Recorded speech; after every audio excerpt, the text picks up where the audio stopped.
आज आपण तलाठी भरतीमध्ये आलेला सरळ व्याजावरील 9वा क्वेश्चन बघणार आहोत. तर आपला इथे क्वेश्चन आहे, ए आणि बी या दोन बँकांनी अनुक्रमे 4.5 आणि 5.5% वार्षिक दराने कर्ज देऊ केले. रमेशने प्रत्येक बँकेकडून 2 लाखचे कर्ज घेतले. रमेशने 2 वर्षानंतर दोन्ही बँकांना भरलेल्या सरळ व्याजाच्या रकमेतील धनात्मक फरक शोधा.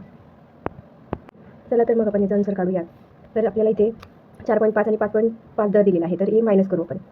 5.5 मायनस 4.5 बरोबर 1%. म्हणजे आपल्याला इथे दर आलेला आहे 1%. तर आपण इथे सरळ व्याजाचं सूत्र वापरूया.